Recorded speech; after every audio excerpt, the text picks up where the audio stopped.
André Adoul, le servir dans sa présence. Avant-propos.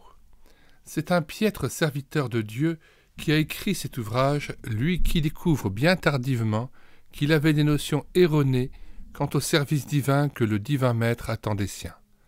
Aussi, que de temps perdu et que de vaines activités. L'auteur de ces quelques chapitres, de ces divers chapitres, pourra bien des fois se frapper la poitrine en abordant tel ou tel sujet, et il n'aura pas de peine à considérer que le message que contiennent ces pages le concerne en premier lieu. Dans ce livre, il ne donne pas de leçons, il les reçoit.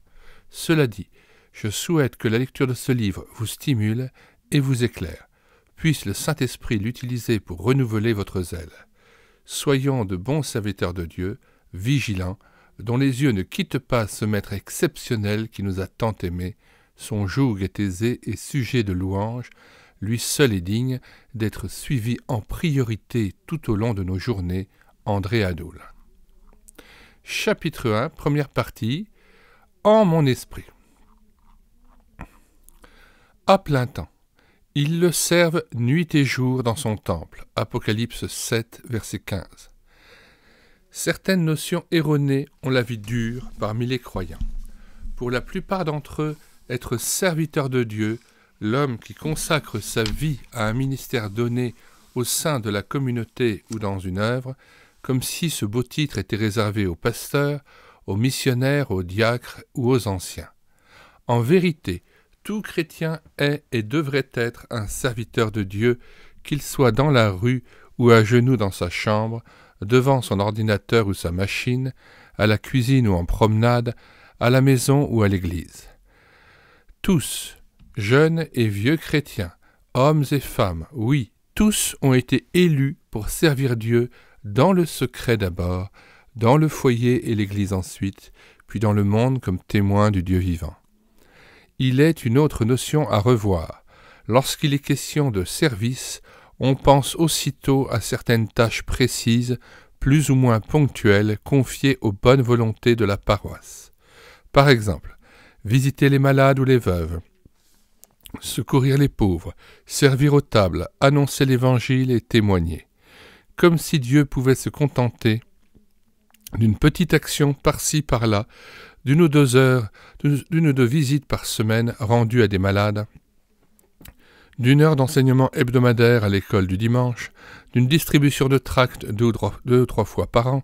Bien sûr que non. Le Seigneur en attend davantage. Infiniment, il veut être servi 24 heures sur 24. C'est notre vie tout entière qu'il réclame pour lui, et c'est à chacun de nous qu'il appartient de lui consacrer son temps, ses forces, son intelligence, ainsi que toute activité au cours de ses journées. Le souhait de l'apôtre n'est-il pas que chaque enfant de Dieu soit ou devienne un serviteur à plein temps, puisqu'il précise « Quoi que vous fassiez, faites tout pour la gloire de Dieu » 1 Corinthiens 10:30. Il n'empêche, rétorqueront certains, qu'il faut bien distinguer les serviteurs à plein temps de ceux qui exercent une profession. Si les premiers peuvent se consacrer entièrement à l'œuvre de Dieu, les autres doivent se rendre à l'usine, à l'atelier ou au bureau 5 ou 6 jours par semaine pour subvenir aux besoins du foyer. Par la force des choses, ces derniers, de loin les plus nombreux, ne peuvent s'adonner qu'occasionnellement au service du Maître. N'en était-il pas de même en Israël, où une tribu sur 12 était mise à part pour donner son temps à l'Éternel ? Erreur encore si l'on en croit l'Écriture qui, par la voix des apôtres, recommande, en particulier aux salariés de tous les temps, de travailler comme servant le Seigneur, et non des hommes, sachant que chacun recevra du Seigneur l'héritage pour récompense. Servez Christ le Seigneur dans toutes vos activités. Colossiens 3, 23-24, voire Éphésiens 6, verset 6. Ce qui signifie clairement qu'à tout moment le chrétien est ou devrait être au service de Dieu. Note 1. Rappelons ici que le verbe « servir » dans l'original signifie remplir une fonction sacerdotale, célébrer un culte. Hébreux 9, verset 9, chapitre 12, 28. Le chrétien devrait être, durant toute sa vie, un sacrificateur du Dieu vivant, chapitre 3, verset 12, s'offrant lui-même en sacrifice et faisant de chaque acte de sa vie un culte en esprit et en vérité. Selon Romains 12, le zèle déployé par l'enfant de Dieu devrait être en effet plein de ferveur spirituelle. Ayez du zèle, soyez fervents d'esprit, servez le Seigneur, verset 11. Variante, conformez-vous aux besoins du moment, ce qui suppose le souci constant de vivre dans l'intimité du Seigneur. Revenons au texte maintenant. Même dans sa vie professionnelle, que ce soit à l'usine, au bureau ou dans les champs, le croyant est au service de deux maîtres, son patron sur la terre et le Seigneur dans le ciel. Cet employé sera d'autant plus motivé qu'il s'attendra à recevoir 2 salaires comme fruit de son travail, l'un en billets de banque et l'autre en biens impérissables et merveilleux dans l'au-delà. Si bien que ces chrétiens devraient être rangés parmi les ouvriers les mieux rétribués de la terre. Mais le savent-ils? Ainsi, les moindres gestes, paroles ou actions au cours de la journée sont autant d'occasions de le servir, des occasions bénies de rendre à Dieu à tout moment un culte qui l'honore et le réjouisse. Insigne faveur que de pouvoir lui offrir sans cesse un sacrifice de louange. Hébreux 13, 15. Mais cette offrande de tous les instants est-elle réalisable dans ce monde qui nous accapare? Sûrement pas si nous négligeons d'accomplir en priorité ce que nous appellerons le service dans le secret, un service négligé mais indispensable parce qu'il conditionne toutes nos activités et fait de chaque parole ou geste un vrai service de Dieu. Pénétrons-nous de cette pensée. Le Seigneur veut être servi, adoré, présent sur tous les plans de l'existence humaine. Le frère Laurent l'avait compris qui déclarait « Le temps de l'action n'est pas différent de celui du recueillement, car je possède Dieu aussi tranquillement dans le tracas de ma cuisine, où quelquefois plusieurs personnes me demandent en même temps des choses différentes, que si j'étais à genoux devant l'autel. » Il n'est pas nécessaire d'avoir de grandes choses à faire pour servir Dieu. Je retourne ma petite omelette dans la poêle pour l'amour de Dieu. Quand elle est achevée, si je n'ai rien à faire, je me prosterne par terre et adore mon Dieu de qui m'est venue la grâce de la faire, après quoi je me relève plus heureux qu'un roi. Dieu connaît parfaitement les situations de chacun. Il ne s'attend pas à ce qu'une mère de famille nombreuse, ou l'ouvrier qui part de grand matin et rentre très tard le soir à la maison, passe autant de temps dans la prière qu'un retraité inoccupé et en bonne forme. Et pourtant, le Seigneur donne de l'imagination à quiconque est déterminé à le rencontrer et à le servir, en dépit même des lourdes charges qui lui sont imposées. Dans un passé assez lointain, j'eus l'occasion de converser avec une maman de 9 enfants, une femme sereine quoique fort occupée. Elle me disait avec une naïveté si bienfaisante « 2 fois par semaine, j'ai une montagne de chaussettes à repriser. Pendant que j'enfile l'aiguille, je pense à mon Seigneur. Je le loue et l'adore avec joie. Je lui cite les noms de ceux qui ont besoin de sa grâce. Ce sont des moments bénis qui illuminent ce fastidieux travail. » Si je considère le comportement de cette maman ou celui du frère Laurent, je dois admettre qu'il est possible de servir à la fois Dieu et son prochain dans les tâches les plus banales, même si elles paraissent n'avoir aucun rapport avec l'honneur de Dieu. À vrai dire, il n'existe ou ne devrait exister aucune cloison étanche entre le labeur quotidien et l'adoration que réclame notre Seigneur. Comme en témoigne la législation biblique, Dieu exige, le mot n'est pas trop fort, être servi sur tous les plans de l'existence humaine. À ce sujet, il est significatif de noter que l'hébreu de l'Ancien Testament a un même terme pour désigner le travail, le service et le culte, ce qui veut dire que tout ce que font les croyants peut et devrait être un acte cultuel accompli pour l'honneur de Dieu.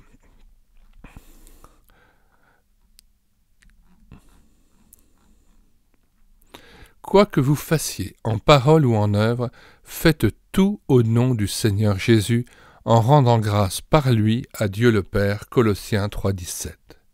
Soit que vous mangiez, soit que vous buviez, soit que vous fassiez quelque autre chose, faites tout pour la gloire de Dieu. 1 Corinthiens 10,3. Deuxième chapitre. En mon esprit. Ses serviteurs le serviront et verront sa face. Apocalypse 22, verset 4. Une parole de Paul qui passe généralement inaperçue a retenu mon attention. Dieu que je sers en mon esprit dans l'annonce de l'Évangile, Romains 1, verset 9. L'expression « Dieu que je sers en mon esprit » unique dans l'Écriture surprend au premier abord et soulève plusieurs interrogations. À quel service l'apôtre fait-il allusion ici? Pourquoi en mon esprit? Celui qui annonce l'Évangile est-il nécessairement au service de Dieu, comme le laissent entendre certaines traductions récentes? Pour aider à la compréhension de cette expression, imaginons le fait suivant. Daniel se rend au bureau de poste situé à 1 kilomètre environ de son domicile. D'ordinaire, toujours pressé, il oublie son Seigneur et pense à n'importe quoi. Aujourd'hui, au contraire, il s'intéresse aux inconnus qu'il croise ici et là, et parce qu'il est dans la présence de Dieu, il dialogue avec lui et prie pour ceux qu'il côtoie. Seigneur, bénis ce couple, ce jeune homme, cette fillette, attire-les à toi. Dans sa joie, il rend grâce pour le soleil, pour ses yeux, pour la santé et les forces qu'il possède. Passant devant une maison amie, il confie au Seigneur le frère qu'il y sait dans la peine et projette de le visiter le lendemain, etc. Il est vrai que personne, hormis Dieu, n'a entendu les prières et les actions de grâce de Daniel. Ce service, car c'en est un, est resté caché, mais pas aux yeux de Dieu qui a vu et entendu et qui s'en est réjoui. Au jour des rétributions, il en sera tenu compte selon la promesse de Jésus, « Le Père te le rendra » Matthieu 6, verset 6. Pour quiconque vit en communion vivante avec Dieu, le travail ne manque pas. Que d'occasions, au contraire, de le servir auprès des autres. Il ne fait aucun doute que ce service caché, tout intérieur en son esprit, est celui dont fait mention l'apôtre au début de son épître. Reprenons maintenant l'expression telle qu'elle apparaît en Romains, chapitre 1, verset 9. Premièrement, Dieu que je sers en mon esprit dans l'annonce de l'Évangile. Et d'abord, pourquoi en mon esprit? Il est clair qu'il ne s'agit pas ici du Saint-Esprit, mais de l'esprit de l'homme qui est le siège de l'intelligence, sa capacité de comprendre et de raisonner, ainsi que de la pensée, sa capacité de méditer, de choisir et de se déterminer lucidement. C'est l'organe par lequel le chrétien communique avec Dieu. Le Saint-Esprit rend témoignage, affirme, à notre esprit que nous sommes enfants de Dieu. Romains, chapitre 8, verset 16. C'est à ce niveau que s'établit le dialogue entre Dieu et son enfant, et c'est à ce niveau-là, c'est-à-dire en son être intérieur, qu'il peut le servir en lui rendant un culte qui l'honore. Le Saint-Esprit et l'esprit du croyant sont, ou devraient être, comme deux amis qui aiment à se rencontrer, qui se recherchent jusqu'à ne plus vouloir se quitter, tant ils désirent dialoguer ou simplement se trouver ensemble dans une atmosphère de louange et d'amitié. Ajoutons que si Dieu s'adresse à notre esprit, c'est qu'il tient à parler à des gens lucides et attentifs à sa voix. À l'inverse, Satan cherche constamment à nous faire descendre au niveau de l'âme, afin de nous embourber dans le marais des sentiments, des émotions et des impressions changeantes, c'est-à-dire dans le domaine du flou qui perturbe et fait de nous des êtres instables et inquiets. C'est le but recherché par l'adversaire. Aussi, l'esprit de l'homme est-il sa cible favorite. Il fera tout pour l'occuper, fût-ce par d'excellentes choses qui rendront inaudible la voix de Dieu. Quand les pensées s'agitent en foule dans notre esprit, tout dialogue avec le Seigneur est impossible. Psaume 94, verset 19. Chapitre 2. Dieu que je sers en mon esprit, chapitre 1, verset 9. À quel service l'apôtre fait-il allusion ici? Est-ce celui d'annoncer l'évangile aux païens? Quiconque prêche la bonne nouvelle de Jésus est-il nécessairement au service de Dieu? Contrairement à ce que certaines traductions modernes laissent croire, Paul ne dit pas « Dieu que je sers lorsque j'annonce l'Évangile ». En effet, même le plus brillant des orateurs proclamant avec fougue la bonne nouvelle, n'est pas nécessairement au service du Maître. Il suffit de penser à ces prédicateurs qui, à Rome, prêchaient le Christ par envie pour discréditer et isoler l'apôtre. Philippiens 1, 15 à 17.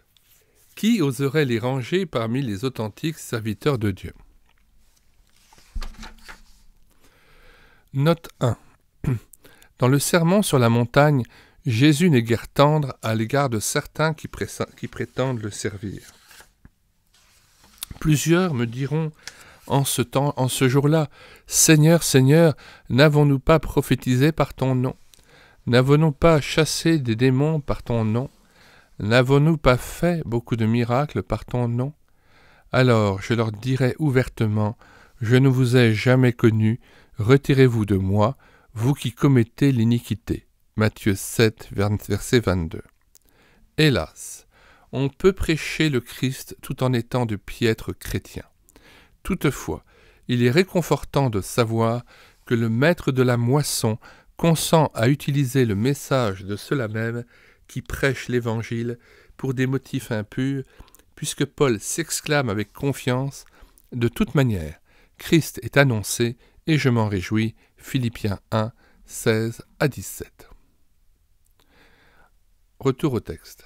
Dans l'expression qui nous occupe, Romains 1, 9, l'apôtre veut dire plutôt « Tandis que j'annonce l'Évangile, je sers mon Dieu en esprit. » Autrement dit, tout en exhortant les païens, je continue à lui offrir mon culte, car mon esprit est toujours en relation étroite avec l'Esprit divin.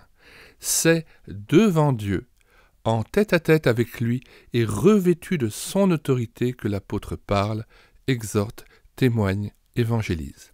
Il est en communion avec le ciel qu'il prêche. C'est, dit-il, devant Dieu, en Christ, que nous parlons. 2 Corinthiens 12, 19. Il n'y a pas de vrai service pour Dieu qui ne soit fait devant lui pour sa gloire. Et c'est dans sa présence que nous le servons vraiment.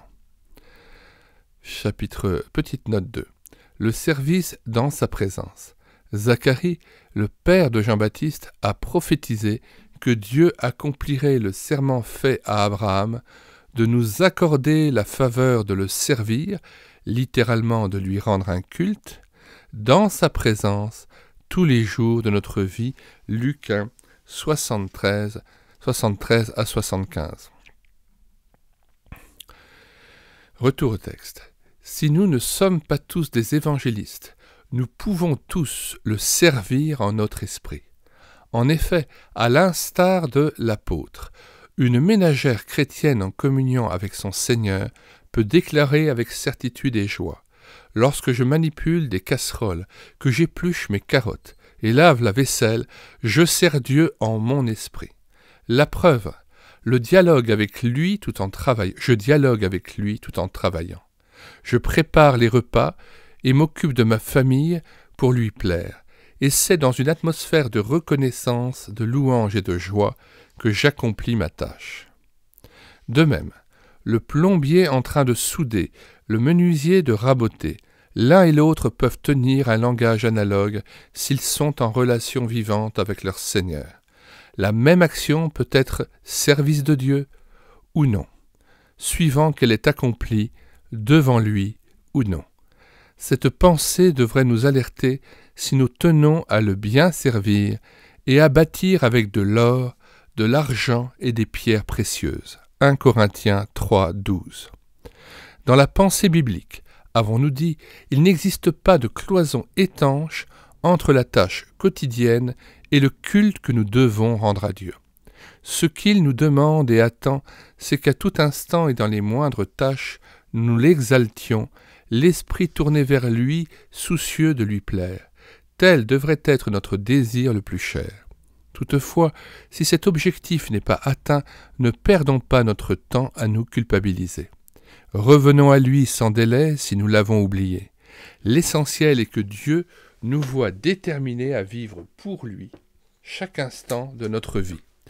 Celui qui vous a appelé est fidèle et c'est lui qui le fera. 1 Thessaloniciens 5, 24. Suite à l'affirmation de Paul, certains objecteront. Mais peut-on à la fois annoncer l'Évangile et être en relation étroite et consciente avec Dieu?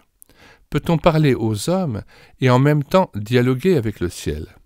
Le prédicateur ne doit-il pas au contraire se concentrer, en quelque sorte s'isoler, s'il veut se donner tout entier à la vérité qu'il proclame? Pour justifier mes propos, je fais appel à un souvenir de mes premiers pas dans le ministère. J'avais été invité à prêcher dans une paroisse dont le pasteur passait pour libéral. Inutile de dire que sa présence me complexait, moi jeune évangéliste sans expérience. Lors de la dernière rencontre, dite d'évangélisation, je m'efforçais de contrôler mes propos afin de ne pas décevoir ou agacer cet homme par des affirmations qu'il pourrait juger excessives, contraires à ses idées. Était-il d'accord avec ma façon d'évangéliser ? Ainsi, j'étais à la fois attentif aux paroles que j'exprimais et très conscient de cette présence qui exerçait sur moi une réelle influence. À la fin de mon exposé, et contre mon habitude, je renonçais à lancer une vibrante invitation à accepter le Christ comme Sauveur et Seigneur. La réunion terminée, le pasteur s'approcha de moi pour me dire son étonnement. « Monsieur Adoul, je ne vous comprends pas. Vous avez jeté le filet, il fallait le retirer. Je m'attendais à ce que vous adressiez à vos auditeurs un appel à la conversion, les pressant de suivre le Christ dès aujourd'hui. » Quelle leçon! Humilié, je dus reconnaître que j'avais cédé à la crainte de l'homme. Je l'avais soupçonné de je ne sais quoi, alors qu'il était ouvert et bienveillant à mon égard. Certes, cet exemple est imparfait, car non seulement la présence de Dieu influence heureusement notre comportement et nos propos, mais plus encore elle confère au prédicateur l'autorité qui devrait accompagner tout message délivré en son nom. Il est bon de noter que Paul ne dit pas « Dieu que je sers par la prière », mais en mon esprit. L'apôtre sait fort bien que les lèvres peuvent remuer, exprimer l'adoration, chanter les louanges du Créateur, alors que les pensées folâtrent loin de Dieu, hors de sa communion. C'est pourquoi, avant de prier, prenons le temps de nous assurer dans le silence, Ecclésiaste 5, verset 1, que nous avons réellement audience auprès de notre Seigneur, que nous avons accès jusqu'en sa présence même, que nos pensées sont tendues vers lui, bref, que notre esprit est réellement en relation vivante avec lui, afin de ne pas courir le risque de multiplier les phrases en songeant à toute autre chose. Lors de son entretien avec la Samaritaine, Jésus a déclaré que le Père demandait des adorateurs en esprit et en vérité. Donc, il s'attend à ce que nous lui rendions hommage et lui exprimions notre reconnaissance en toutes circonstances.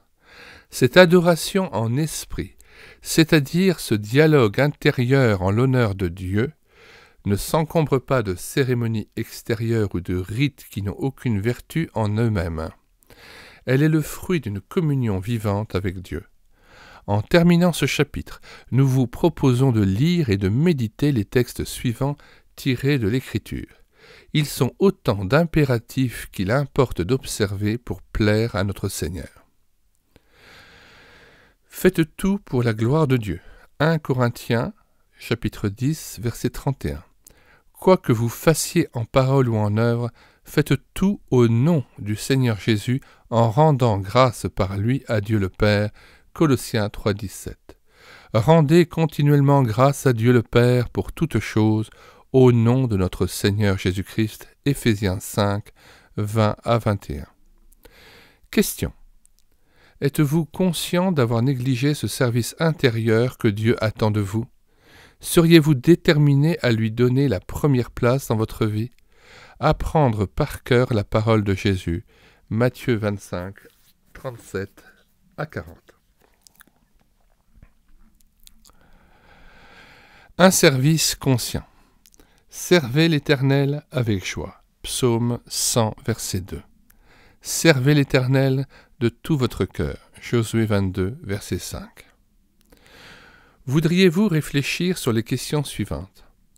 Peut-on servir Dieu sans le savoir, c'est-à-dire sans en avoir réellement conscience, ou sans la volonté de le servir?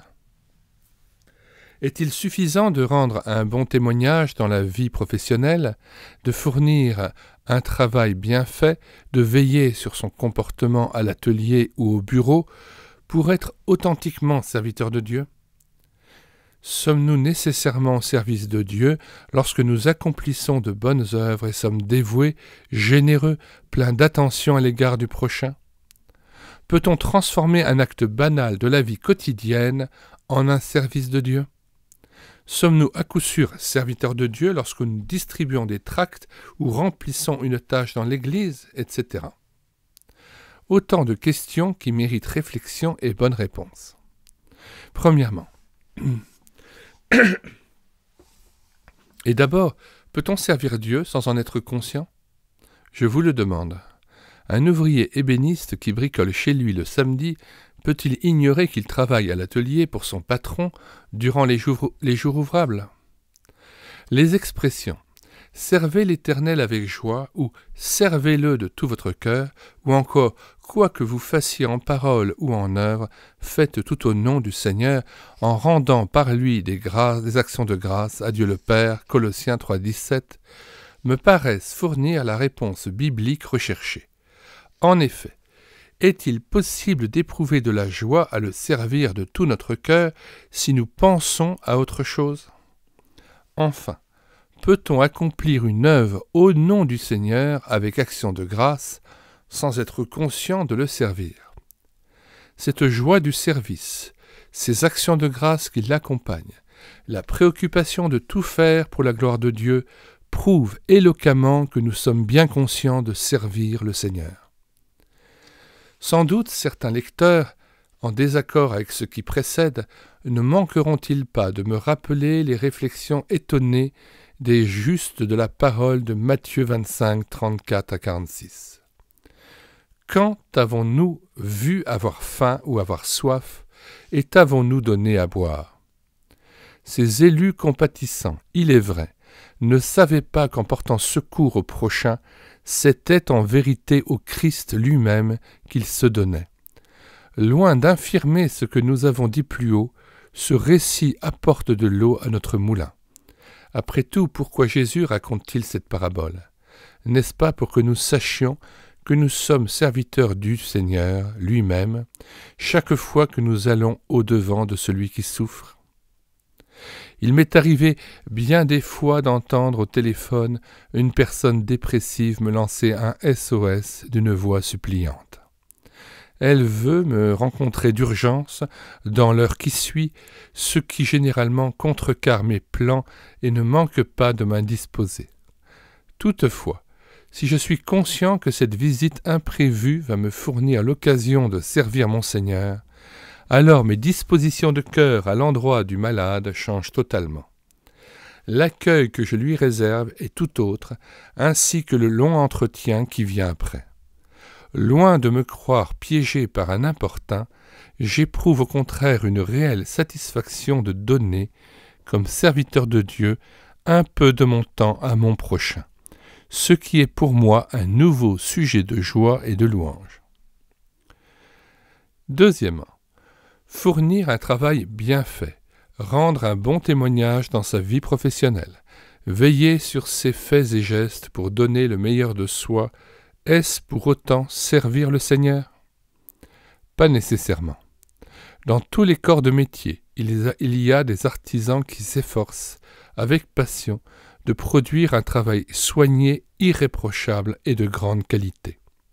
Ces excellents ouvriers peuvent-ils servir le maître aussi longtemps qu'ils l'ignorent et ne sont pas ses disciples?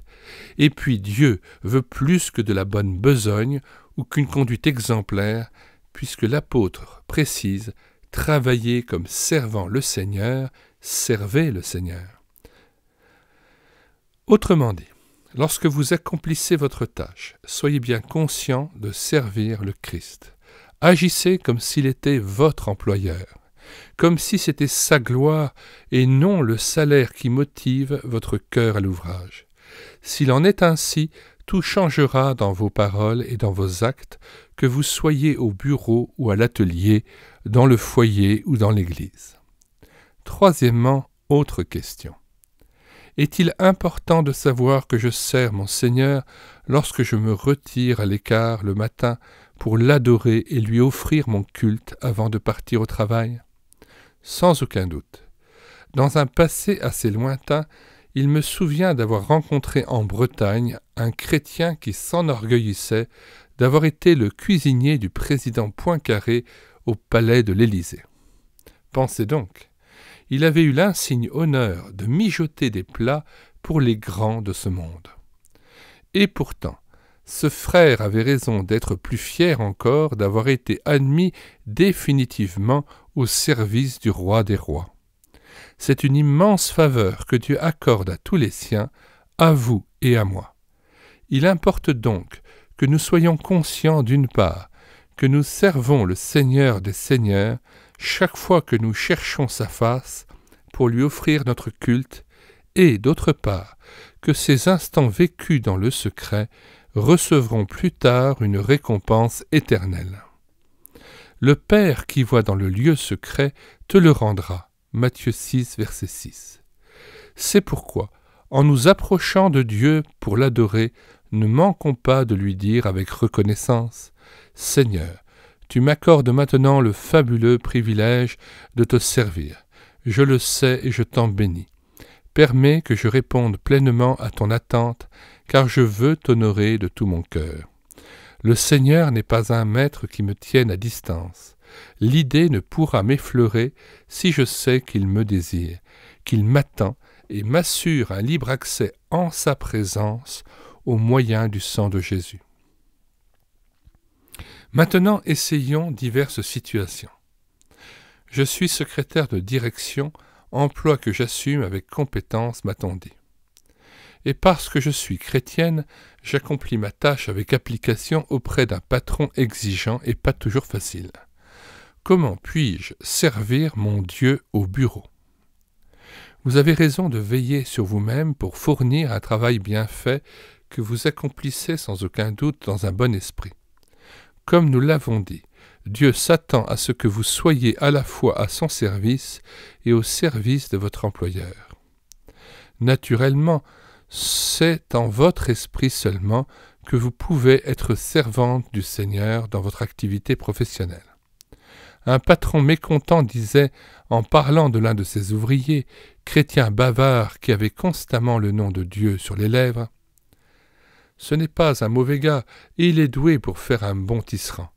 Mais il n'a pas encore appris que, lorsqu'il est au travail, sa religion devrait lui sortir des doigts et non de la bouche. » C'est pourquoi, efforcez-vous d'entrer dans le repos de Dieu, Hébreux 4, 10 à 11, sans vous croire tenu de parler de lui à tout instant. Ainsi, lorsque vous taperez une lettre ou classerez des fiches, par exemple, ce que vous faites avec soin, le Dieu présent en vous vous rendra capable de le faire dans une atmosphère de paix et de reconnaissance. Puis, une fois le travail terminé, vous pourrez le bénir d'avoir pu accomplir au mieux votre tâche. D'autre part, je reste persuadé que vous prierez pour vos collègues, lesquels, sans doute intrigués par votre comportement, ne manqueront pas, un jour ou l'autre, de vous poser des questions. Alors, l'occasion vous sera donnée de leur parler de celui qui a changé votre vie. Près du Seigneur, le travail abonde. Avez-vous noté que lorsque nous agissons en relation consciente avec le ciel, nous sommes très présents dans ce que nous accomplissons? Les rêveurs sont dans les nuages, jamais devant Dieu. Mais insisteront certains, est-il possible de s'appliquer à bien accomplir sa tâche et en même temps de servir le Seigneur en son esprit par la louange et les actions de grâce? Certainement. Un jeune homme au volant de sa voiture s'oblige naturellement à observer avec vigilance la route et les signaux qui la jalonnent. Cette attention soutenue ne l'empêche cependant pas de penser à sa fiancée ou de louer Dieu pour le bonheur qu'elle lui apporte. Un boulanger qui pétrit sa pâte peut fort bien prier, parler à son épouse, chanter un cantique, tout en faisant cependant du bon travail. Il m'a été demandé dans l'Église un service précis, celui de glisser dans les boîtes aux lettres de mon quartier un tract ainsi que l'offre d'un calendrier évangélique.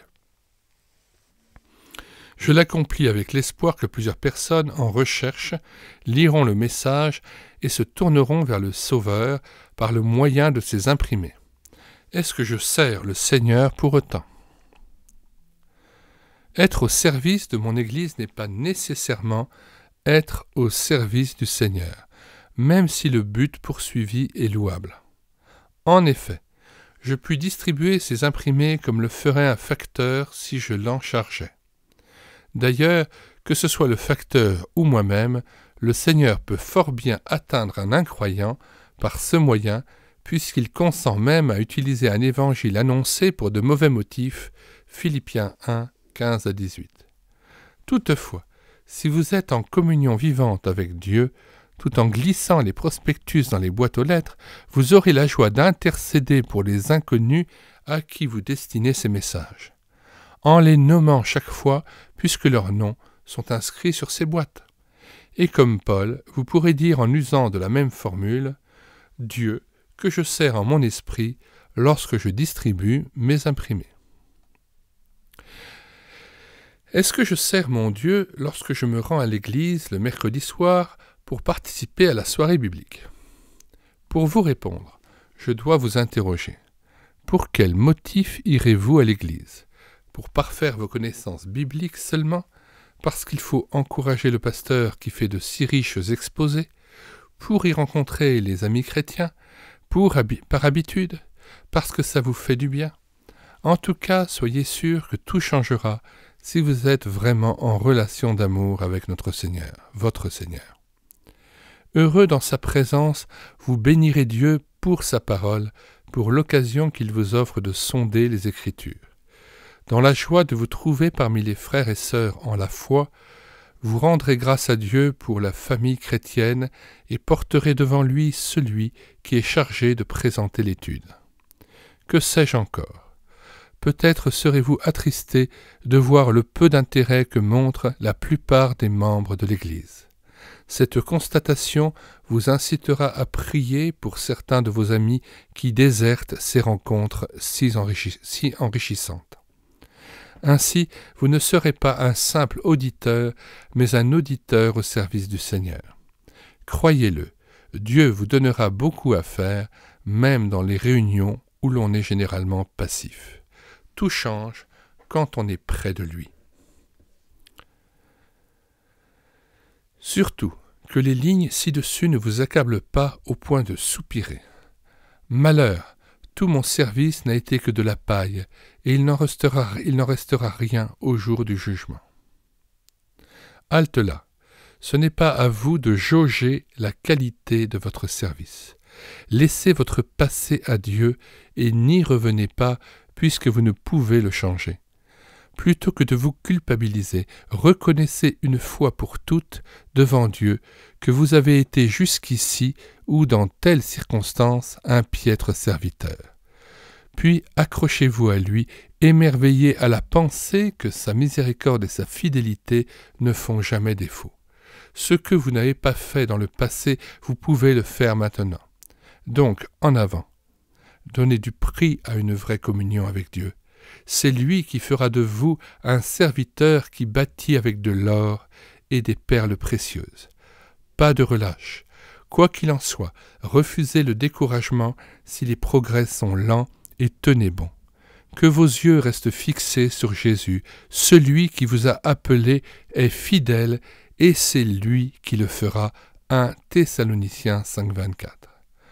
On me reprochera peut-être de parler de communion avec démesure dans le présent livre, d'insister avec excès sur la nécessité et la valeur d'une relation d'amour avec Dieu.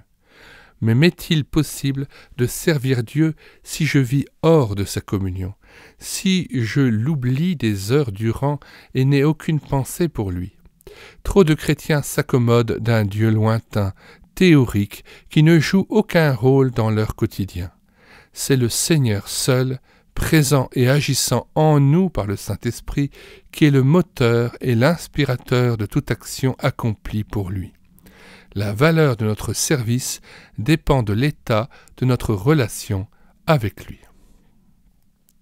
Question. Êtes-vous résolu à servir le Seigneur tout au long de vos journées? Croyez-vous que Dieu puisse vous en rendre capable? Si oui, sur quelle parole de l'Écriture votre foi s'appuie-t-elle? Avez-vous compris que le service est lié à une vie de vraie communion avec le Seigneur? Désirez-vous la connaître? En pensant à votre activité, comment devriez-vous désormais poursuivre votre vie professionnelle? Exerce-toi. Exerce-toi à la piété. 1 Timothée 4,8. Le lecteur qui accepte le contenu des chapitres précédents ne manquera pas de s'interroger. Que devrais-je faire, pratiquement, pour être en mesure de servir le Seigneur sans discontinuer dans les moindres détails de mes journées? Comment parvenir à prier sans cesse dans un monde qui accapare mon temps et mes pensées? Note 1. Que pensez-vous des paroles suivantes tirées de l'Écriture? Priez sans cesse ou rendez continuellement grâce pour toutes choses à Dieu le Père au nom de notre Seigneur Jésus-Christ. Ou encore, offrez sans cesse à Dieu un sacrifice de louange, 1 Thessaloniciens 5,17, Éphésiens 5,20, Hébreux 13,15. Ces injonctions vous paraissent-elles réalisables? Doit-on les prendre à la lettre? S'adressent-elles à tous les chrétiens ou seulement à certains croyants exceptionnels destinés à remplir des ministères exceptionnels? Retour au texte. Donc, on reprend la question précédente. Comment parvenir à prier sans cesse dans un monde qui accapare mon temps et mes pensées? La Bible répond: en vous livrant à un entraînement sérieux et persévérant comme se l'impose tout athlète qui veut remporter le prix. Quiconque a la volonté farouche de triompher s'engage à fond dans une préparation intensive sans se mettre en peine si les débuts sont décevants. Il persévère en dépit des souffrances qu'il peut endurer. C'est ainsi que Paul, pour obtenir la couronne incorruptible, consent à traiter durement son corps parce qu'il tient à cette récompense. 1 Corinthiens 9, 24 à 27. Lui qui invite son jeune ami Timothée à en faire autant. « Exerce-toi à la piété, lui écrit-il, car l'exercice corporel est utile à peu de choses, tandis que la piété est utile à tout. C'est là une parole certaine et entièrement digne d'être reçue. » 1 Timothée 4, 8. Pierre, à sa façon, use d'un langage analogue. Faites tous vos efforts pour joindre à votre foi la piété, à la piété l'amour fraternel, à l'amour fraternel la charité. Si ces choses sont en vous et y sont avec abondance, elles ne vous laisseront pas oisifs ni stériles pour la connaissance de notre Seigneur Jésus-Christ. 2 Pierre 1, versets 5 à 8. Retenons l'expression déjà citée. Exerce-toi à la piété, sans oublier la suivante qui souligne l'importance de cette discipline. La piété est utile à tout. Beaucoup de gens se méprennent sur le sens du mot piété. Celle-ci concerne les relations que le croyant entretient avec son Seigneur, en particulier leur qualité et leur fréquence. L'homme pieux cultive l'amitié de Dieu et veille, quoi qu'il en coûte, à marcher devant lui instant après instant. Il sait qu'en sa compagnie, il ne bronchera pas. Psaume 16, verset 8. Note 2.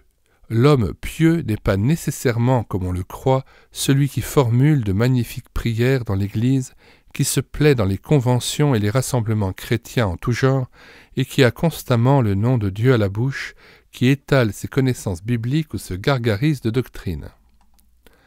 Retour au texte. Or, ne vous est-il pas arrivé d'oublier le Seigneur des heures durant, voire des journées entières, de les vivre en quelque sorte en lui tournant le dos? Qui néglige ainsi son Dieu, sans manifester le moindre regret, cède à l'impiété. Ce péché, couramment commis mais rarement confessé, attriste ô combien le Seigneur. Romains 1,18. En tout cas, il explique nombre de défaillances. Ne le tolérons pas, puisque la Bible m'invite à prier sans cesse, donc à marcher constamment devant lui. Je veux croire que la chose est possible et doit être réalisée. Dieu donne ce qu'il ordonne, lui qui communique aux siens le vouloir et le faire. Philippiens 2,13, Hébreux 13, 21. Une question se pose alors. En quoi consiste cet entraînement conseillé par l'apôtre? Simplement à faire effort pour garder le contact avec Dieu, non seulement le matin lors de notre rencontre avec lui, mais plus encore tout au long du jour, en revenant vers le Seigneur, chaque fois que nous sommes conscients de l'avoir lâché. L'esprit de l'homme étant porté à vagabonder loin de lui. Ainsi nous employons-nous à créer l'habitude de nous tenir constamment en sa présence pour l'adorer et le servir auprès des autres. C'est ce que faisaient les hommes pieux de la Bible qui s'efforçaient de demeurer en lui. Pourquoi David tournait-il constamment les yeux vers l'Éternel? Psaume 25, verset 15. N'était-ce pas pour maîtriser ses pensées qui, à tout instant, se détournaient de Dieu?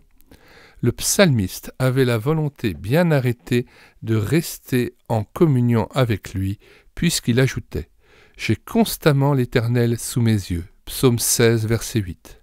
« Dès le réveil, je me rassasirai de ton image » Psaume 17, verset 15. « Lorsque je pense à toi sur ma couche, je médite sur toi les veilles de la nuit » Psaume 63, verset 7. Chacun sait qu'une habitude ne se crée pas en quelques heures. Les parents qui ont le souci d'éduquer leurs enfants le savent fort bien. Ils doivent insister et revenir à la charge pour que leur progéniture parvienne à dire bonjour ou merci spontanément et sans y être invité. Que Dieu crée en nous la soif d'une communion ininterrompue avec lui pour lui plaire. Vivre dans une atmosphère de louange et de reconnaissance même au sein de nos activités, considérer les choses comme à travers l'œil de Dieu, lui obéir et l'honorer, devrait être notre plus grand désir. Et puisque, dit-on, la volonté est maîtresse de nos facultés, ayons nous aussi la volonté de ramener nos pensées constamment vers le Seigneur, en lui demandant d'occuper notre esprit pour qu'il soit le centre de nos préoccupations. N'était-ce pas le vœu de l'apôtre pour son jeune collaborateur « Que le Seigneur soit avec ton esprit » 2 Timothée 4, 22. Obéissons à l'ordre divin. Cherchez continuellement sa face. 1 Chroniques 16, 11. Psaume 105, verset 4. Le verbe « chercher » montre ici qu'il faut s'accrocher pour réaliser l'impératif. Le premier soin du chrétien sera de maintenir son esprit en la présence du Seigneur, s'efforçant de donner à ses pensées l'habitude d'une orientation intérieure. Et dès qu'il les surprendra batifolant loin de sa face, il s'efforcera de les ramener à Dieu doucement et tranquillement. Kelly, la présence ineffable labor et fides. Il nous semble bon de citer ici les paroles d'un croyant qui vivait dans une communion constante avec son Dieu et se disait heureux lorsqu'il pouvait lever de terre une paille pour l'amour de Dieu. Bien des personnes inquiètes, mais touchées et attirées par son rayonnement, se rendaient librement vers lui pour lui ouvrir leur cœur et demander un conseil. Écoutons-le en nous souvenant néanmoins que, sans la grâce et l'action du Saint-Esprit, les efforts les plus louables restent toujours vains. Ayons foi non en nos efforts, mais en Dieu et en Dieu seul. Prenez, dit frère Laurent. Alors, frère Laurent, on va avoir une petite note 4 qui est importante ici et que je vais lire. John Wesley a contribué au rayonnement de ce moine, 1609 à 1691, dans le monde anglophone. Il lisait ses entretiens à ses fidèles, ainsi qu'au cours de son voyage missionnaire de 1736 en Amérique. Il réédita même son petit ouvrage, 1750, et le mit au programme de son collège de Kingswood. Il le recommandait volontiers, selon C. de Mister. Retour au texte. Prenez, dit le frère Laurent, prenez immédiatement une sainte et ferme résolution de ne jamais oublier Dieu. Il faut dès à présent se former l'habitude de se tenir constamment devant lui, de converser continuellement avec lui et de lui rapporter tout ce que l'on fait, cela par une simple attention et un regard d'amour continuellement fixé sur lui. Quand je surprends mon esprit errant loin de lui, sans trouble ni inquiétude, je ramène tranquillement mon esprit à Dieu en lui demandant de tenir mes pensées et de les remplir de lui. Être loin de lui m'est devenu insupportable. Élevons notre cœur vers lui dès le matin, pendant nos repas et quand nous sommes en conversation avec nos amis. Il n'est pas nécessaire d'être à l'église ou seul, dans notre chambre, pour être avec Dieu. Nous pouvons faire de notre cœur un sanctuaire dans lequel nous nous retirons pour nous entretenir avec lui dans la soumission, l'humilité et l'amour. Comment pouvons-nous le prier sans être devant lui souvent, sinon sans interruption, si ce n'est en créant la sainte habitude? Ne le laissez pas seul. Laisseriez-vous seul un ami qui vient vous visiter? Alors pourquoi Dieu devrait-il être négligé? Il faut agir très simplement avec Dieu et lui parler tout bonnement en lui demandant secours pour toute chose dès qu'elle se présente. Sachant que nous ne pouvons rien par nous-mêmes, disons-lui: « Seigneur, je ne pourrais accomplir cette chose difficile si tu ne m'en rends capable. » L'auteur de ces lignes était sensible à ses fautes. S'il s'apercevait qu'il avait passé un temps plus ou moins long sans penser au Seigneur, il ne s'en troublait pas. Après avoir avoué à Dieu sa misère, il revenait à lui avec d'autant plus de confiance qu'il se trouvait malheureux de l'avoir oublié.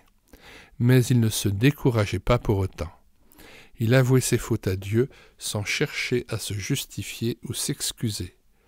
Ensuite, apaisé, il adorait son Seigneur et s'efforçait de tout faire pour sa gloire. « Je me considère, disait-il, comme le plus misérable des hommes. Animé d'une vraie repentance, je lui confesse ma méchanceté, je demande son pardon, je m'abandonne entre ses mains pour qu'il puisse faire de moi ce qui lui plaît, en sachant toutefois que la repentance seule ne peut effacer un seul péché. Il faut en attendre la rémission seulement du sang de Jésus-Christ. Si la barque de notre âme est encore ballottée par les vents et les tempêtes, réveillons le Seigneur qui repose en elle, et il aura bien vite calmé les flots. Plus nous connaîtrons notre Seigneur, plus nous l'aimerons. Cherchons-le souvent, toujours par la foi. Il est au-dedans de nous. Ne les cherchons pas ailleurs. Consacrons-nous à lui de tout notre cœur, dès à présent, ôtons de nos cœurs tout ce qui n'est pas lui. Il veut les posséder lui seul. Demandons-lui cette faveur. Veillons à ce que notre esprit n'erre pas loin de lui en nulle occasion. Faisons de notre cœur un temple spirituel où, constamment, nous l'adorerons et veillerons sur nous-mêmes, afin de ne rien faire, dire ou penser qui puisse lui déplaire. Quand nos esprits sont occupés de Dieu, la souffrance même devient consolation. tout est possible par sa grâce. Adorons le Seigneur continuellement, vivons et mourons pour lui. C'est la glorieuse occupation du chrétien. Ne nous lassons pas de faire de petites choses pour l'amour de Dieu. Il ne regarde pas à la grandeur de l'œuvre que nous accomplissons, mais à l'amour qui l'inspire. Je répète, il ne regarde pas à la grandeur de l'œuvre que nous accomplissons, mais à l'amour qui l'inspire. Une âme est d'autant plus dépendante de la grâce qu'elle aspire à une plus haute perfection. Extrait de La présence de Dieu dans la vie de tous les jours, Labor et Fides, Genève. La pratique de la présence de Dieu prônée par le frère Laurent a certainement du bon, pourvu que nous ne mettions pas notre confiance dans cet exercice, mais en la seule grâce de Dieu. Cette pratique nous conduira inévitablement à faire l'affligeante découverte que nous congédions trop souvent le Seigneur loin de nos pensées. Mais en même temps, elle augmentera notre soif d'aimer le Seigneur de toute notre pensée. De plus, en nous présentant sans cesse devant Dieu, nous apprendrons à le connaître mieux et à discerner ce qui l'attriste, tout ce dont nous devons être purifiés et délivrés. Exerce-toi à la piété est un ordre de première importance, puisque la piété est utile à tout. De la discipline, il en faut pour rencontrer son Dieu, fidèlement chaque jour afin de lui rendre le culte qu'il attend. De la discipline, il en faut pour donner du temps à sa parole, s'en pénétrer et la méditer avec un vrai désir d'obéissance. De la discipline, il en faut encore pour demeurer en lui, instant après instant, sachant toutefois que l'important est que lui demeure en nous. De la discipline, il en faut enfin pour le servir devant lui, auprès des autres. Commentant la parole de 1 Timothée 4, verset 7, Adèle Pélase donne les conseils suivants à ses jeunes lecteurs. Comme Daniel s'exerçait à la prière 3 fois le jour, exerçons-nous à la piété par des moments, si courts soient-ils, de prière, de lecture des Écritures, de livres de piété ou par le chant d'un cantique, quand c'est possible, par des entretiens intimes avec quelques amis. Si je suis né à la vie d'en haut, il m'appartient de l'alimenter. En peu d'heures, Dieu labeur. Je répète, en peu d'heures, au pluriel, Dieu labeur. Ceci dit, ne nous laissons pas accuser si, dans le passé, nous avons oublié notre Dieu durant de longues périodes. L'essentiel est qu'il nous voit maintenant déterminés à marcher devant lui et pour lui. Il faut une fois pour toutes dépasser le passé en l'abandonnant au Seigneur. Même si notre détermination de le servir est ferme, il nous arrivera encore de connaître des reculs, des heures de sécheresse où le Maître sera absent de nos pensées. N'en soyons pas surpris. Surtout, ne perdons pas de temps à nous accuser. Ne tournons pas autour de notre moi humilié. Demandons simplement pardon à Dieu, puis renouons avec lui en le bénissant. Il nous faudra de la persévérance dans notre apprentissage de la présence de Dieu, mais nous y parviendrons si nous ne nous relâchons pas. Ne nous fions pas non plus à nos progrès. Si nous n'en discernons pas, ne disons pas découragés, « À quoi bon? C'est inutile. Je n'arriverai pas à expérimenter cette communion constante avec Dieu à laquelle j'aspire. » Bien au contraire, chassons le doute et obéissons au Christ. Ne dit-il pas « Croyez que vous avez reçu la chose demandée, et vous la verrez s'accomplir » Marc 11, 24. Détournons les regards de nous-mêmes, entrons dans le repos et comptons sur celui qui nous veut en sa compagnie.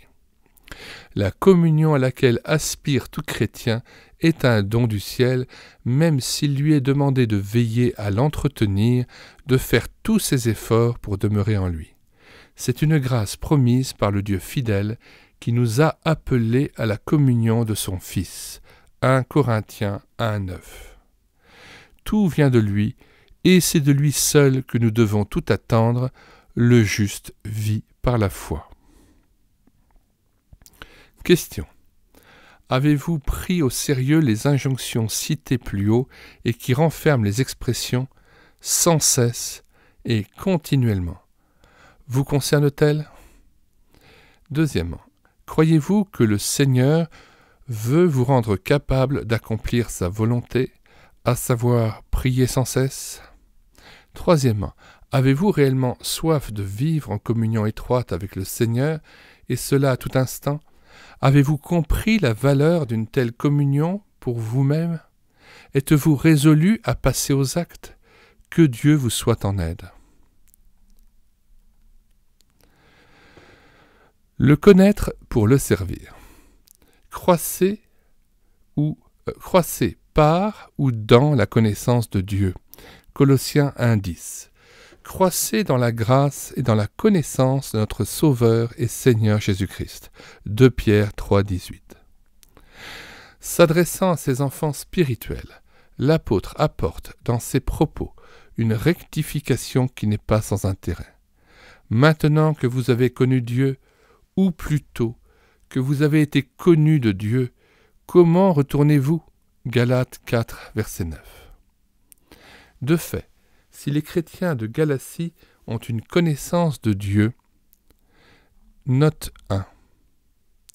Il est intéressant de noter dans cette parole, Galates 4, verset 9, que Paul relève à la fois l'initiative de l'homme, vous avez connu Dieu, et l'initiative de Dieu souverain qui précède celle de l'homme, laquelle est nécessaire cependant. L'initiative divine implique de sa part l'amour et l'adoption. 1 Corinthiens 8, 2 à 3, Jean 10, 14 à 15. Retour au texte. Je reprends la phrase. De fait, si les chrétiens de Galatie ont une connaissance de Dieu, c'est à Dieu seul qu'ils le doivent. Lui qui les a connus et choisis d'avance, alors qu'ils étaient encore dans l'ignorance et le péché. C'est le Dieu souverain qui, par exemple, a pris l'initiative de nous choisir. En lui, Dieu nous a élus avant la fondation du monde. Éphésiens 1, 4. 2 Thessaloniciens 2, verset 13. C'est le Dieu souverain qui, par exemple, a pris l'initiative de nous aimer. Pour nous, nous l'aimons parce qu'il nous a aimés le premier. 1 Jean 4, 19. Il a pris l'initiative de nous attirer à lui. Nul ne peut venir à moi si le Père ne l'attire. Jean 6, verset 44. Il a pris l'initiative de nous racheter au prix du sang de son Fils. C'est Jésus que Dieu a destiné par son sang à être victime propitiatoire pour ceux qui croiraient. Romains 3, 25. Il a pris l'initiative de nous destiner à la vie éternelle. Tous ceux qui étaient destinés à la vie éternelle crurent. Acte 13, 48. Il a pris l'initiative de nous appeler à la communion de son Fils. 1 Corinthiens 1, 9, de nous connaître afin que nous le connaissions vraiment en retour. Galates 4, verset 9. Accepter. Mais même si elles nous déconcertent, ces vérités nous rendront humbles, soumis et reconnaissants, puisque nous devons tout à notre Seigneur. À notre époque férue d'humanisme, nous nous imaginons volontiers que c'est l'homme qui prend l'initiative et Dieu qui lui répond. Mais l'initiative part du Christ vivant, au-dedans de nous, et c'est la réponse qui vient de nous. Dieu, le Dieu qui aime, qui accuse, qui révèle la lumière et les ténèbres, nous presse. Voici, je me tiens à la porte et je frappe. Et tout ce que nous prenions pour notre propre initiative est déjà une réponse attestant sa présence qui travaille secrètement en nous.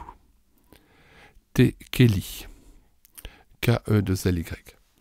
On objectera sans doute que l'apôtre Jacques s'inscrit en faux contre ces affirmations lorsqu'il déclare « Approchez-vous de Dieu et il s'approchera de vous ». Ce serait aux chrétiens d'entamer le dialogue avec son Seigneur, de le précéder en quelque sorte. Pas du tout. S'approcher n'est pas se rendre vers la porte où, déjà, se tient celui qui frappe. Je répète, s'approcher, n'est-ce pas se rendre vers la porte où déjà se tient celui qui frappe, afin de lui ouvrir et de se présenter devant lui humblement, avec un cœur bien disposé pour lui permettre de se révéler à nous, de nous parler. Pensez à Marie de Béthanie, qui, bravant la désapprobation de sa sœur, vient s'asseoir aux pieds du Maître, d'un Maître qui sait déjà approcher d'elle en venant dans sa maison. Je rappelle, en faisant allusion à ce passage, que c'est bien à cette scène inaugurale qu'est consacré ce site internet Audiebat Verbum Christi et l'écouter, la parole de Christ. On parle ici bien sûr de la parole de Marie. Une fois installée devant lui, elle se garde de bavarder ce qui l'empêcherait d'entendre et de recevoir. Toute son attention se porte sur Jésus, suspendue à ses lèvres. Elle ne voudrait perdre aucune de ses bonnes paroles.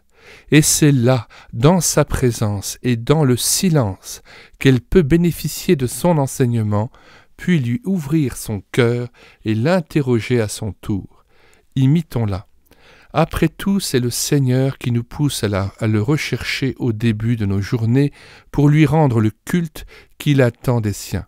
Une fois à genoux devant lui ou assis, qu'importe, à l'instar de Marie, c'est-à-dire à l'exemple de Marie, nous gagnerons à rester silencieux un instant pour laisser à l'Esprit Saint le temps et le soin de capter nos pensées et de communiquer avec notre esprit.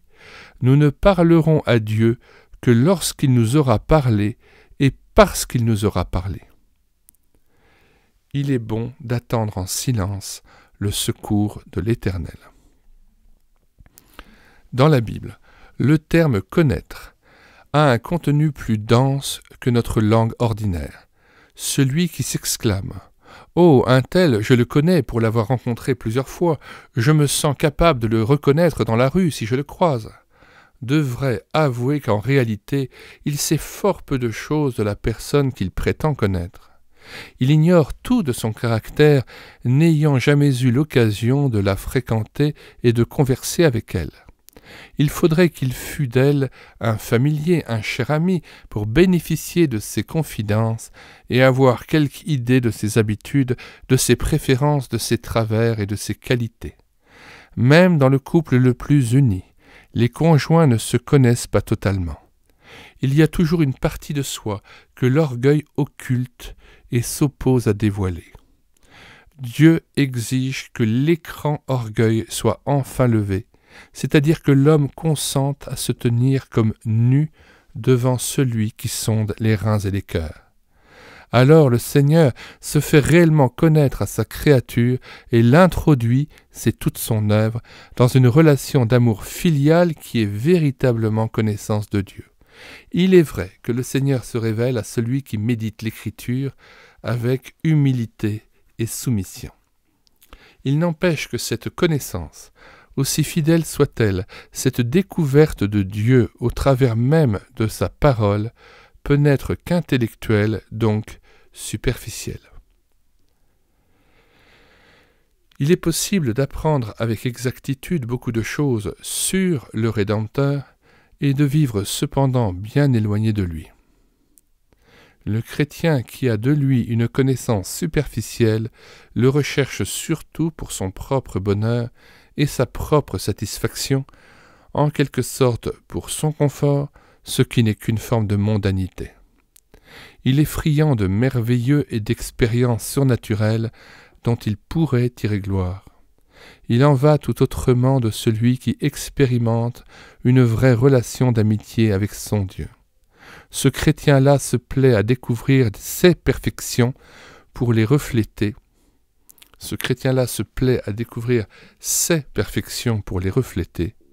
À admirer sa grandeur et à énumérer ses bontés pour lui rendre hommage, et le proclamer avec passion devant les hommes. Lorsque la personne divine se communique à l'un des siens, elle devient le centre, le pôle de cette relation. Et quand Dieu prend l'initiative de visiter son enfant, n'évacuons pas le côté émotionnel de cette amitié pourvu qu'il ne soit pas recherché, c'est la reconnaissance et l'émerveillement qui envahissent aussitôt son cœur.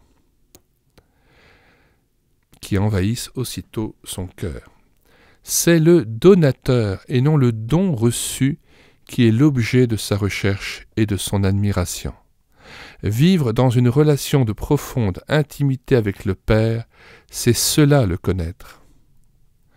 Alors pourquoi tant de médiocrité et de compromis dans le vécu des chrétiens? Certainement parce que la plupart d'entre eux n'ont pas la moindre idée de ce qu'est la vraie connaissance de Dieu. Sans doute ont-ils réduit cette connaissance à sa seule dimension intellectuelle, davantage préoccupés de poursuivre une juste et bonne théologie que de connaître sa personne intimement avec le cœur, l'âme et les sentiments. Mais revenons à la rectification signalée au début de ce chapitre. Maintenant que vous avez connu Dieu, ou plutôt que vous avez été connus de Dieu, Galates 4, verset 9, voilà qui est clair. Puisque le Père est déjà là dans le lieu secret lorsque nous cherchons sa face, Matthieu 6, 6. C'est bien la preuve qu'il a pris l'initiative de vivre avec nous ces instants d'intimité. Avez-vous soif de le connaître et de vivre en étroite communion avec lui? Alors bénissez Dieu avec une pleine assurance. Cette soif vient de lui et atteste qu'il s'est approché de vous. Il a pris les devants pour créer ce désir de le rechercher de tout votre cœur. À lui seul la gloire. Il nous arrive souvent de gémir en considérant nos échecs, nos chutes et nos lâchetés. Notre tristesse est grande d'avoir eu honte de Jésus-Christ dans telles circonstances, d'avoir manqué à notre parole ou mal parlé d'un frère. Et ces chutes répétées nous font croire que les relations avec Dieu sont gravement compromises, alors qu'il frappe inlassablement à la porte de notre cœur pour nous accorder maintenant même la faveur d'un tête-à-tête. Je souperai avec lui et lui avec moi, Apocalypse 3, verset 20. Il entrera dès que nous consentirons à lui ouvrir la porte. Si quelqu'un ouvre la porte, j'entrerai, Apocalypse 3, verset 20. Tant il lui tarde de se faire connaître à nous dans de nouvelles relations.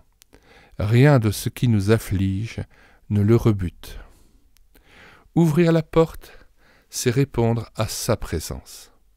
Les yeux du Seigneur ne se sont jamais détournés de nous, nos égarements ne l'ont ni arrêté ni découragé, car il nous regarde toujours avec espérance, et c'est pour cette raison qu'il ne cesse de prendre les devants pour nous attirer plus près de lui. C'est lui qui crée et renouvelle notre soif de le connaître plus intimement et de vivre plus étroitement unis à sa personne. Surtout, ne cherchons pas des prétextes pour renvoyer à demain ces moments bénis de communion en disant par exemple « Si je suis fidèle et en tout point obéissant, Dieu m'accordera cette intimité à laquelle j'aspire. » Ce serait donner à notre fidélité une valeur méritoire et faire de cette précieuse communion une récompense et non un don gratuit de Dieu à saisir sur le champ. Si Dieu n'accordait ses faveurs et ses biens qu'à des hommes parfaitement fidèles, grande et permanente serait notre indigence. C'est pourquoi venons à lui dès que nous sommes, tels que nous sommes. C'est pourquoi venons à lui tels que nous sommes, sans argent, sans rien payer. Ésaïe 55, verset 1. Maintenant même. Il est des croyants donneurs de leçons, habitués à juger, qui tranchent sans appel. Si tu prends telle décision ou accomplis telle chose, alors Dieu ne pourra pas te bénir. Ne serait-il pas plus juste d'avertir ainsi celui qui s'égare, en te conduisant de la sorte? Tu attristes le Seigneur? En te conduisant de la sorte, tu attristes le Seigneur. Car on n'obéit pas à Dieu pour être béni, mais pour lui plaire. Car on n'obéit pas à Dieu pour être béni, mais pour lui plaire. Le Créateur ne nous doit rien. Mais, Parce qu'il est plein de miséricorde, il continue de nous avertir et de nous combler de ses biens malgré nos incartades. Ne fait-il pas lever son soleil sur les méchants comme sur les bons ? Si nous sommes infidèles, il demeure fidèle, déclare l'apôtre, 2 Timothée 2,13. Parole précieuse qui nous réconforte, bien qu'elle n'encourage nullement l'inconduite, sous prétexte que là où le péché abonde, la grâce surabonde. Il n'y a pas de grâce permissive pour quiconque est né de nouveau. Ceci dit, et en dépit de mes chutes que je regrette, je me plais à affirmer que le Père ne cesse de m'attirer à lui. Et comme le ferait un père humain qui aime son enfant et pourvoit jour après jour à ses besoins, même lorsqu'il se rebelle, Dieu, malgré mes infidélités, me cherche inlassablement, tant il voudrait me nourrir des joies de sa présence. C'est pourquoi, approchons-nous avec assurance du trône de la grâce, afin d'obtenir miséricorde et de trouver grâce pour être secourus dans tous nos besoins. Hébreux 4, verset 16. Peut-être une question se pose-t-elle à votre esprit. La qualité de notre service pour Dieu dépend-elle de notre connaissance de celui que nous servons ? Sans aucun doute, qui suit son propre chemin et néglige de fréquenter le Seigneur ne peut être au fait de sa volonté. Alors comment pourrait-il pratiquer, puisqu'il les ignore, les bonnes œuvres préparées à l'avance, et dont Dieu lui confie la réalisation ? Éphésiens 2, verset 10. D'où l'instante prière de l'apôtre à ses amis de Colosse. Nous ne cessons de prier pour vous et de demander que vous soyez remplis de la connaissance de sa volonté en toute sagesse et intelligence spirituelle pour marcher d'une manière digne du Seigneur et lui être entièrement agréable, portant des fruits en toutes sortes de bonnes œuvres et croissant par la connaissance de Dieu. Colossiens 1, 9 à 10. Concluons. Plus nous le connaîtrons, plus nous serons aptes à le bien servir. Question. Premièrement, avez-vous compris que Dieu veut se faire connaître à vous dans une relation nouvelle et cela sans retard ? Le croyez-vous ?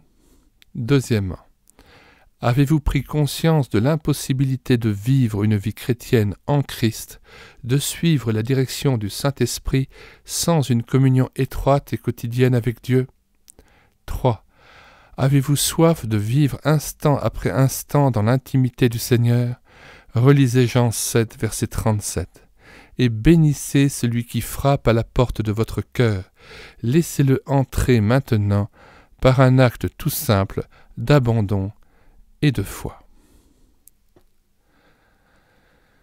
Un chemin ouvert. Nous avons une libre entrée dans le sanctuaire au moyen du sang de Jésus. Hébreux 10, verset 19. Approchons-nous avec assurance du trône de la grâce afin d'obtenir miséricorde. Hébreux 4, verset 16. La valeur de notre service, disions-nous, dépend de l'état de notre relation avec Dieu. De là l'importance de cultiver avec persévérance son amitié, de chercher sa face, non seulement au début de nos journées, à l'écart, mais aussi dans nos allées et venues, tout au long des heures. Vous n'ignorez pas que Satan, hélas, se plaît à obstruer le chemin qui mène à Dieu. Tentons, voulez-vous, de déblayer ensemble ce chemin. Ôtons tout ce qui pourrait nous empêcher d'aller librement vers notre Seigneur. Premièrement, approchons-nous avec assurance, en dépit des sentiments contraires ou des impressions vagues ou négatives qui veulent nous faire croire que Dieu nous serait hostile. Tout ce qui nous laisse perplexes et nous tient loin de lui vient des ténèbres. Quand le Saint-Esprit est attristé, il en communique le pourquoi à notre esprit. Ne soyons pas non plus troublés si notre cœur froid est sans élan vers Dieu. Ne soyons pas non plus troublés si notre cœur est froid et sans élan vers Dieu. Plutôt que de nous lamenter, imitons ce croyant qui disait « Parfois je me considère comme un bloc de marbre devant le divin sculpteur qui doit faire une statue. Je me présente tel que je suis devant lui, mon désir étant qu'il reproduise sa parfaite image en mon âme et me rende entièrement semblable à lui. Dans les aridités et les froideurs de l'âme, il faut de la fidélité, Dieu éprouvant de cette manière notre amour pour lui. Deuxièmement, approchons-nous avec assurance, sans nous laisser arrêter par le vague sentiment de ne pas être ce que nous devrions être. Ne commettons pas l'erreur de penser qu'il faille d'abord s'examiner, confesser je ne sais quel péché, en quelque sorte se racheter pour se sentir digne d'entrer dans la présence du Seigneur. Si Dieu nous accueille, ce n'est pas à cause de cet examen préalable ou de nos humiliations auxquelles nous attribuerons une valeur méritoire, mais seulement à cause de l'œuvre parfaite de son Fils, le Christ Jésus. Le chemin jusqu'en sa présence est ouvert grâce au sang de Jésus. Hébreux 10, 19. Donc, pas d'hésitation pourvu que nous venions à lui avec un cœur ouvert et droit. D'ailleurs, l'Écriture nous enseigne que le processus est inverse. Approchez-vous de Dieu et il s'approchera de vous.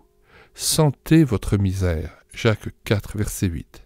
C'est à des chrétiens pourtant répréhensibles et que l'auteur ne ménage pas, versets 4 à 7, qu'il adresse son invitation à venir à Dieu tout simplement. Approchez-vous de Dieu tel que vous êtes, et Dieu s'approchera de vous, le ciel n'est donc pas fermé. C'est lorsque vous serez dans la lumière de Dieu, et par là, éclairé sur vous-même, que vous serez apte à découvrir et à sentir votre misère, donc à mettre de l'ordre dans votre vie, là où Dieu vous le demande. Jésus n'a-t-il pas déclaré « Je ne mettrai pas dehors celui qui vient à moi » Jean 6, verset 37. À plus forte raison, ne rejettera-t-il pas ceux qui lui appartiennent? L'Éternel est près de ceux qui l'invoquent avec sincérité. Psaume 145, verset 18. Pour souligner ce que nous venons de dire, il vaut la peine de citer ici Oswald Chambers. Tiré de Tout pour qu'il règne de O. Chambers, ouvrage édité par la Ligue pour la lecture de la Bible. En grattant sans cesse notre conscience pour voir si tout va bien, nous faisons de nous des chrétiens pleins d'eux-mêmes, chétifs et malades, et non des enfants de Dieu simples, droits et robustes. Croyez de toute votre âme que la rédemption vous sauve entièrement, et puis ne vous tracassez plus au sujet de vous-même, mais faites ce que Jésus-Christ vous demande. Priez, en ne comptant que sur lui pour faire de vous ce que vous devez être, mais pas en invoquant vos efforts méritoires pour obtenir le secours du Seigneur. La grâce de Dieu ne s'inquiète pas de savoir à quel point je suis corrompu, pourvu seulement que je vienne à la lumière. Mais malheur à moi si je tourne le dos à la lumière. Troisièmement, approcherons-nous avec assurance en refusant de croire que nous avons déçu le Seigneur, qu'il nous est désormais hostile et peu désireux de nous recevoir à cause d'une négligence ou d'une faute dont la gravité nous obsède. Lisez les versets 2 à 5 du psaume 139, puis réfléchissez. N'est-il pas bouleversant de savoir que ce Dieu immense tient à faire de moi son ami, alors qu'il est parfaitement au fait de mes infidélités et de mon peu de consécration? De toute éternité, il sait parfaitement tout. Psaume 139, 2 à 5. Tout de ce qu'il y a de pire en moi, tout de ma perversion, de ma dureté de cœur, de mon égoïsme, de mon esprit tortueux et calculateur. Pourtant, en dépit de cette connaissance absolue, le Dieu de sainteté, parfaitement lucide sur mon compte, a la volonté de me bénir. Plus encore, de me faire paraître devant lui au dernier jour, saint, irrépréhensible et sans reproche. Colossiens 1, 22, 1 Corinthiens 1, 8, Éphésiens 5, verset 27, Philippiens 1, 6, 1 Thessaloniciens 5, 23, Jude 24. alors que je suis déçu de moi-même lorsqu'il m'arrive de céder piteusement à la tentation. Dieu, loin de m'être hostile, me rappelle que mes pires chutes ne peuvent ni le surprendre, ni l'étonner, ni le décevoir, puisqu'il est déjà au fait de la faute que je viens de commettre et qui m'attriste. Rien ne l'empêchera de faire de moi son ami, je peux le croire si j'attribue du prix au sang versé au calvaire. Au sang versé au calvaire. Dieu m'accepte devant lui tel que je suis. Il m'invite constamment à chercher sa face avec assurance, en dépit de mes chutes passées. Psaume 27, verset 8. Ces vérités devraient me pousser à l'adoration.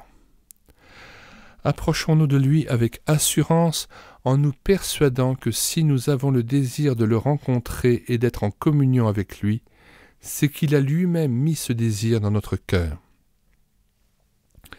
L'initiative vient de lui. Heureusement, car nous ne quitterions jamais le pays éloigné. Luc 15, verset 13. C'est lui qui, constamment, et par les moyens les plus divers, éveille en nous la soif de l'approcher, de chercher sa face et de vivre en sa compagnie. Pour nous attirer, il usera, s'il le faut, d'une épreuve, d'un besoin non satisfait, d'une parole de la Bible, d'un avertissement ou d'une prédication. Peu importe le moyen choisi par Dieu, pourvu que nous soyons entraînés vers lui. Le Père n'a-t-il pas promis de nous attirer à lui? Jean 6, 44, 12, 32.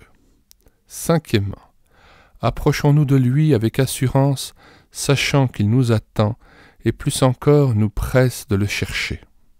Psaume 27, verset 8. Il réclame notre amitié et notre présence afin de poursuivre l'œuvre de transformation qu'il a commencée et qu'il tient à mener jusqu'à son achèvement.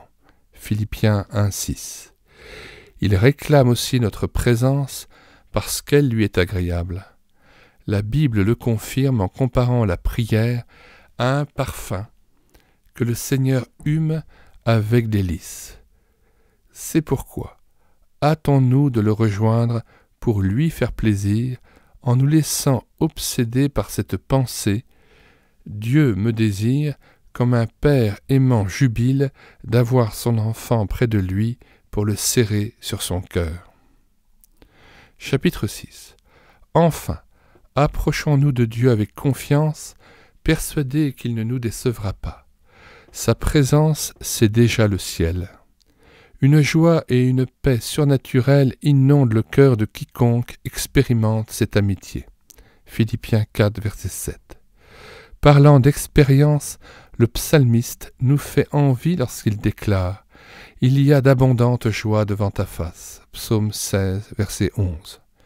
D'où sa pressante injonction « Fais de l'Éternel tes délices, et il te donnera ce que ton cœur désire » Psaume 37, verset 4.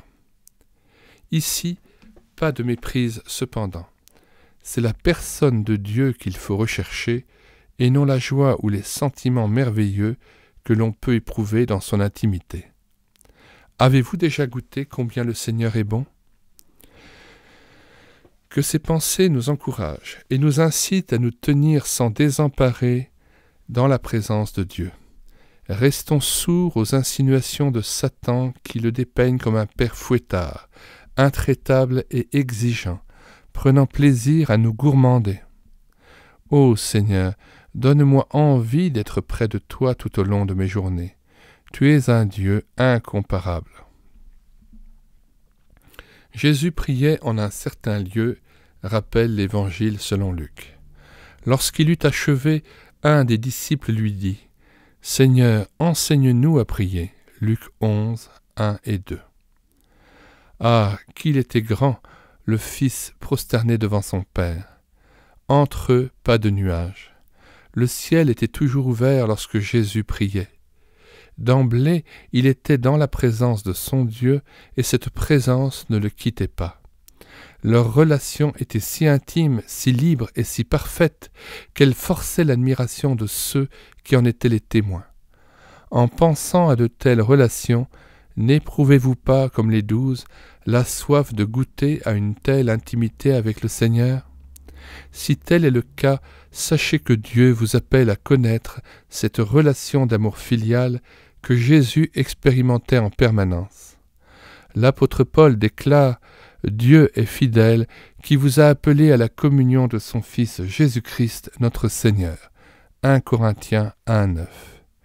Il s'agit ici, notez-le, de la communion de son Fils, et non pas seulement avec son Fils, comme le rendent certaines traductions.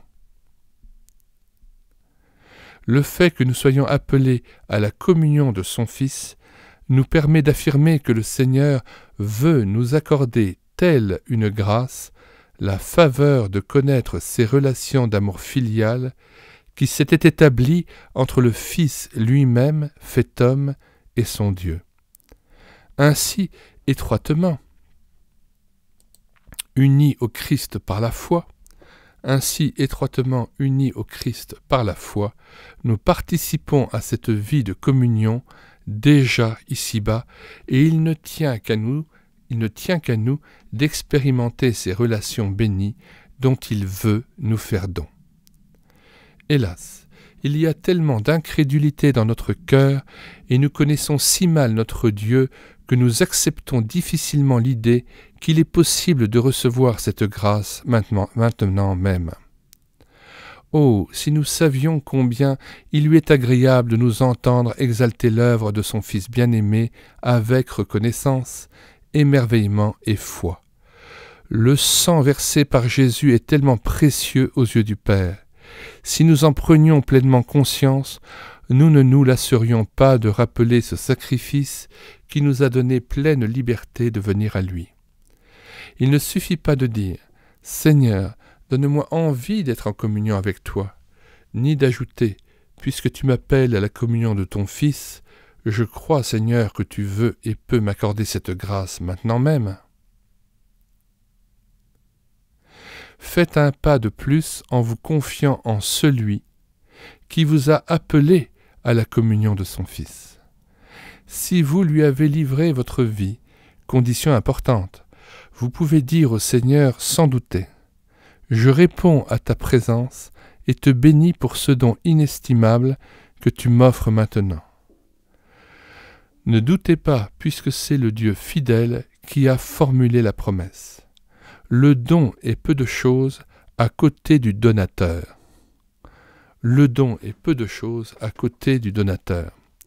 Donc, regardez à lui et non à ce que vous éprouvez. Demeurez en lui et il demeurera en vous, instant après instant. Que celui qui a soif vienne, que celui qui veut prenne de l'eau de la vie gratuitement. Apocalypse 22, verset 17. Question. En lisant la première partie de ce chapitre, avez-vous acquis l'assurance que Dieu vous attend tel que vous êtes, qu'il ne vous est donc pas hostile alors même que vous en auriez l'impression? Deuxièmement, êtes-vous convaincu que Dieu veut vous accorder la grâce de vivre en étroite communion avec lui maintenant même? Lui avez-vous abandonné les rênes de votre vie? Est-il vraiment votre Seigneur? Troisièmement, avez-vous répondu à la parole de Jésus en acceptant la grâce promise? Jean 7, verset 37. Aimez-vous le Seigneur de tout votre cœur? Fin de la première partie.